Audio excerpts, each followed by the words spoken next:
Hi, everyone. My name is Hudson Jameson, and I actually got this first slide wrong. I'm supposed to be talking about the 15 steps to creating a great Tron app by our Lord and Savior, Justin Sun. So sorry about that. It's been a mistake. It's not going to be about governance in the year 2019. For those of you who don't know me, I used to work for a bank and did cryptocurrency stuff at the bank, and then I worked for the Ethereum Foundation.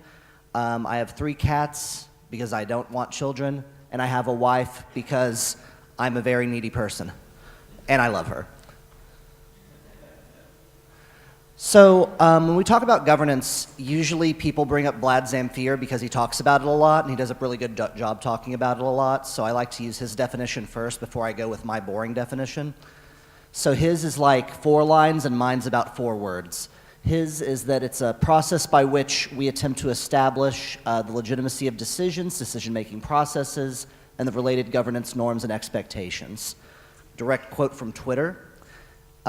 He's also going to be speaking today at 1:10, I believe, about governance, so definitely go check that out. It's a 2-hour talk, so that's a marathon of a talk, so good luck. So my definition, which is a little bit simpler, is that it's who makes the decisions and how do they make them. So here is kind of the early history of Ethereum in a nutshell, just to kind of bring you back and provide some context into where we've come from. In 2014, we had just the Ethereum Foundation. It had all of the co-founders and all of the first developers all in the same building in Switzerland, and then moving on to Berlin. And they were the only ones doing the code. They were the only ones building the protocol. They were the only ones doing any of that stuff. So decisions were really easy because, Gavin could go to the next room to Vitalik and say, hey, are we doing this? Or Christian could go over and be like, how should we do this type of protocol feature? So it was really easy. Then 2015 to 2016, outside entities started to form, such as Parity and Consensus, with some of the co-founders leaving and starting their own organizations. Enterprise Ethereum started to kind of become, into the discussion in 2016, and 2017, 2018, ICOs are off the chain. Academic and institutional and enterprise investors and interest are kind of all over the place too. So it was a really wild time back then. Some of you who were in here who were like running operations at the time can attest to how crazy the network was at the time, and how we thought it would almost kill us, but we made it, and we're being used less than ever. So this is my favorite slide, not because it has a Doge on it, but because all of the lines look like little stepping stools or like a staircase or something, and that lines up really nice. But I'm not going to read through all these, but here are all the current major players, in my opinion, in the ecosystem that contribute to some governance decisions or to decision-making processes in general. Pretty much everybody on this list is represented at EthCC, is something that I'd like to point out. I think that's really cool that when you go to any Ethereum conference, you can pretty much guarantee that every single one of these organizations will have someone there that can represent them in some capacity. And I think that's really neat that we're still small enough that we can have everybody even physically in the same room at least once every month or 2 or 3. Oh, I need to add the Ethereum Cat Herders, but then it might not be a staircase anymore. Okay, well, I'll try to add that later. So we have a few formal or mostly formal governance structures.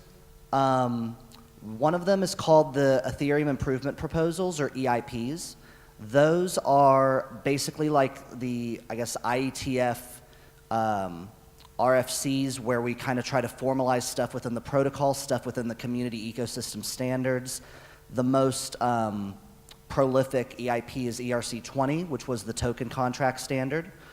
And what we do is every time we have a hard fork or we need to do major protocol upgrades, we define them as EIPs. We go through different security auditing processes, test creation processes, and then put them into the protocol. So in my opinion, that's one of our 2, quote, formal ways that we kind of have code governance on Ethereum. The other one is the series of core developer and other related calls that we have that are sometimes very large in-person calls. I say in person, I guess virtually in person, but it feels all the same now. So basically virtual calls that feel like you're in person with the people talking. And every other Friday we have the core developer calls. Those are an hour and a half to 2 hours, and they represent most of the people who are building on the low-level, protocol-level Ethereum protocol. So there are pretty much every client except for Mantis right now is represented on there. There's about 11 clients, something like that. It's an awesome amount. It's a lot of diversity there. And as well as people from major infrastructure teams, other stakeholders, other experts, cryptography and otherwise. And it's a call where we kind of hash out what the next upgrade for Ethereum is going to be, and then any problems or emergencies that we have to deal with, we can discuss and create retrospectives for on the fly. There's other calls. So we have the All Core Devs call, the Eth Implementers 2.0 call, the EWASM community call, and the Plasma Implementers call. There's now also a few other calls. I know that there's Cat Herders calls now. What am I missing? There's another call. I'm blanking on it. But yeah, suffice to say, there's a lot if you want to go on YouTube and look up how people make decisions within these various technical subgroups of the Ethereum ecosystem. So here are the problems. The meetings are, like the EIPs and the core dev meetings are pretty much the only formal ways that things get decided to a way that people can say that's a decision that was made by Ethereum TM, and they're made for network upgrades primarily. They're not made for things like ERC standards that would be like infrastructure and token standards and things like that. The core devs don't want to make political or economic decisions such as issuance reductions and if we're going to implement ProgPow.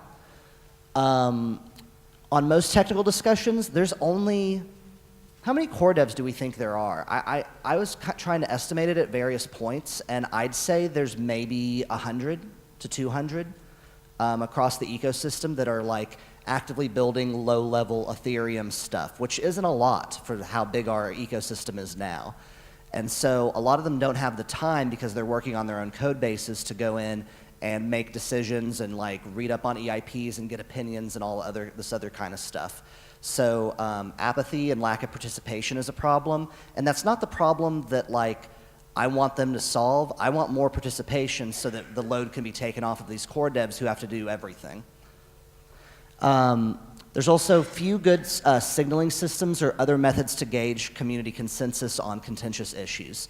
So you probably heard about signaling systems, like, we'll talk about them in a little bit, but they're very contentious because it's like when you have this community that's decentralized and you have this community that has many different people across the world in different time zones, different languages, all speaking up about stuff, how do you determine what the community really wants? Who makes that decision, and how do we actually gauge that decision? So the Ethereum Cat Herders are a group of people who are trying to fill the gap in this, I guess, project management, community management, and community expectation gathering side of things within Ethereum. And the Cat Herders have gone ahead and tried to gauge community sentiment on ProgPow. So I go back and forth on like how effective signaling systems are in Ethereum at all. In general, a lot of them aren't that effective, but my belief still, which I'm kind of on the fence about after talking to some people here, is that the more signaling systems we have, the better. So if you have like hundreds of signaling systems that we can all aggregate somehow intelligently, they can't all be gamed as easily or at the same time in a way that we can actually parse through them and figure out decisions. So right now, the few signaling systems that we have that are on a technical level that I can talk about are our unofficial Twitter poll with 1,500 people, so obviously most of the community there. A carbon vote, which is a coin vote, which means you're voting and your vote counts per the percentage of coins that you hold. We also have a miner vote, which whenever a miner mines a block, they have this extra data field, which you can just put whatever words you want in there, and they would voice their support for ProgPow. And it's basically 99.99% yes, which is to be expected almost from GPU miners who don't want ASICs on the network for the ProgPow change. What other signals can we come up with? I'm not really sure yet. There's definitely just finding trusted people in the community to say, what are people talking about, what's going on at the meetups, what's going on Reddit, stuff like that, but even that's not perfect. So I'm not gonna have a lot of good answers today, but just to say, it's something that a lot of people are thinking about, and as Rick said in the previous talk, you know, governance and voting and things like that have been talked about for hundreds of years. So as a community, we obviously have to reinvent the wheel, because we do that a lot with our technology and with our governance.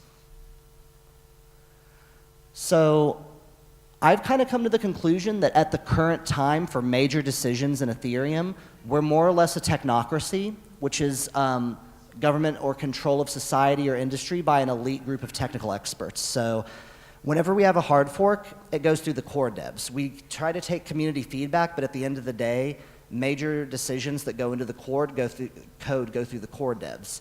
And I don't really like that. I think that puts a lot of pressure on them. I think that puts a lot of pressure on the ecosystem to rely on people who are only human to make really, really tough decisions and get stressed out about it. What if they make the wrong decision? What about accountability? There's a lot of what ifs.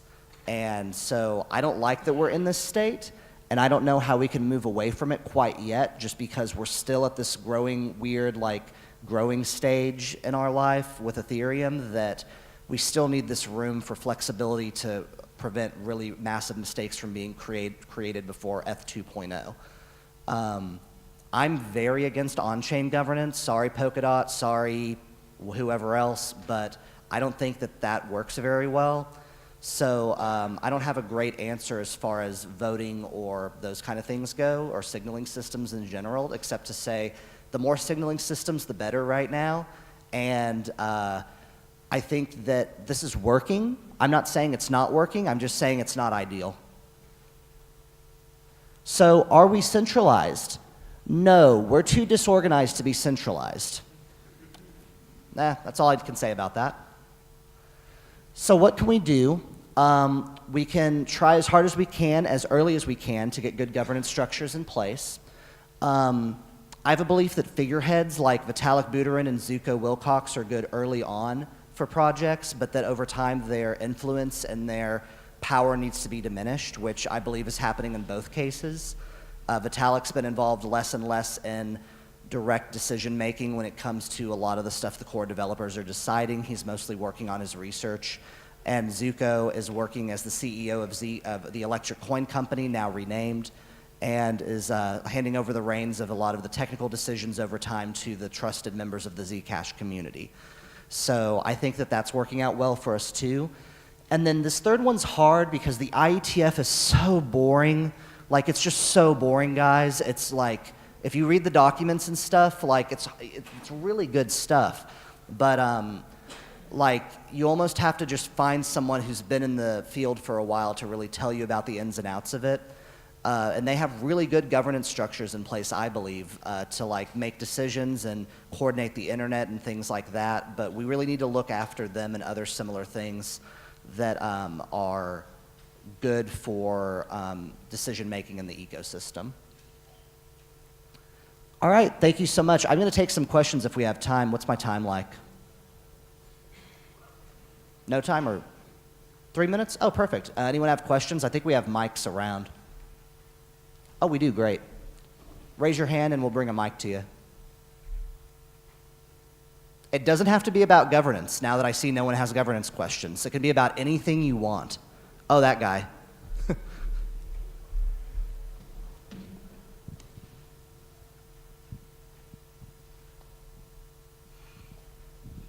Yeah, I was wondering if you could talk maybe a little bit about your opinions on what you think of like Ethtrader, like the Reddit sub, and what do you think their role should be in governance, if anything. Also, had a second question about leadership. So I know like Vitalik is like, like taking less leadership, but do you think like you just end up with a void there? Because one thing I've noticed, like looking at Reddit, is like you're starting to see some people kind of becoming leaders. So for example, like, DC Investor, I'm sure you've interacted with him, and like JT Nichols, who's like a moderator as well. It seems like they're like just like taking over a bit.